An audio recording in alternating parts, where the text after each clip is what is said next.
The objective today is to describe what the Intel manual says about system flags. So the system flags and IOPL field in the eFlags register control operating system or executive operations. So first question, what do the system flags control? If you gave the answer operating system operations, I'd be fine with that. And then just for fun, what is IOPL field? We probably can't answer that right now, so just keep an eye out for the answer. Now I went ahead and starred this sentence that Intel, that is, wrote in bold. Intel says that they should not be modified by application programs. So the question is, what shouldn't be touched by application programs? And that is system flags. If you're a kernel developer, then sure, you could mess with it, I guess. So the function of the system flags are as follows. You have a TF. This is bit 8. This is called the trap flag. It is set to enable single-step mode for debugging, and if it's clear, to disable single-step mode. So TF for trap flag, and how does trap relate to debugging? I don't know. But next you have IF, which is bit 9 in the system flags. I scrolled down to try to find a picture of the system flags register, but I cannot. So I am really dumb. I went ahead and Google imaged this and just to realize the system flags they're talking about are the system flags in the eFlags register.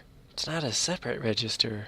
So all these X's right here, okay, this is going to be very new to me personally, but all these X's, this is what we're talking about right now.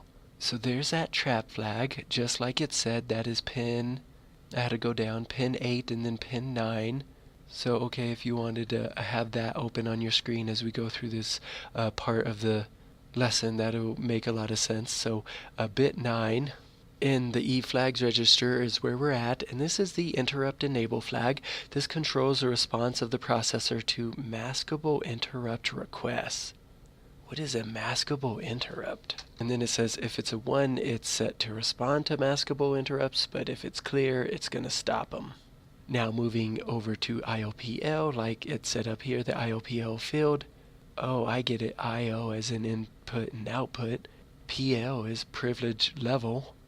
So the IO privilege level indicates the IO privilege level of the currently running program or task. So when a program's running, it has certain privileges.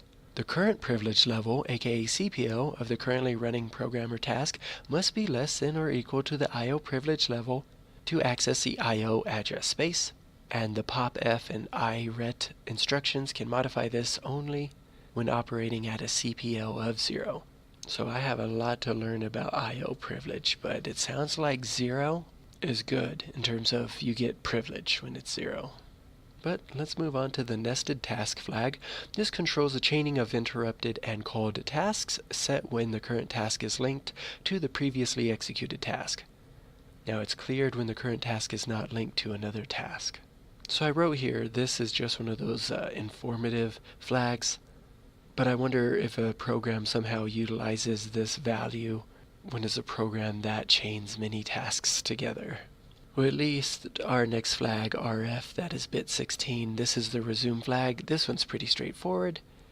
It controls the processor's response to debug exceptions. So I asked the question, which two flags relate to debugging? That is the RF and TF flags. The next one, very rare, I imagine. It's the Virtual 8086 mode flag. This is set to enable Virtual 8086 mode and clear to return to protected mode without a Virtual 8086 mode semantic.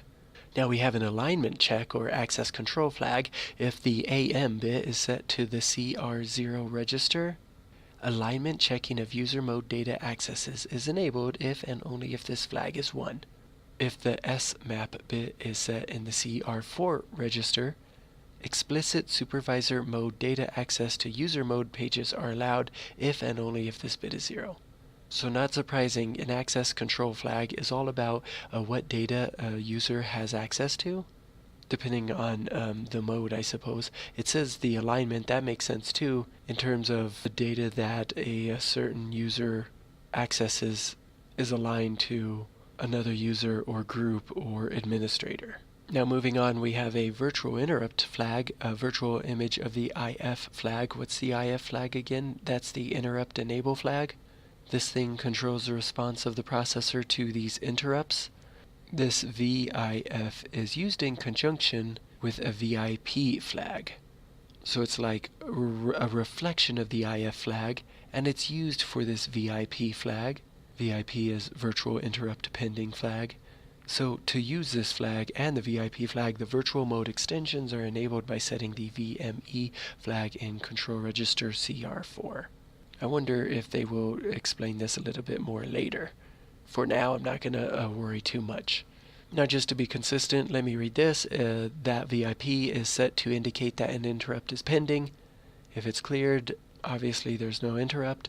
Software can set and clear this flag, and the processor only reads it. So I feel like that kind of makes it pretty unique. The last one we have for system flags is this ID, obviously for identification flag. This is the ability of a program to set or clear. This flag indicates support for the CPU ID instruction. So I'm calling this one aka the good to go flag, though I barely am understanding what that is used for. And just in time, Intel tells me that for a detailed description of these flags, see Chapter 3. And here I'll be reading all about protected mode memory management. So in the video about E-flags, I actually read this part, so you could go back and see that if you're curious. Now in my next one, I'll go ahead and begin going over the instruction pointer.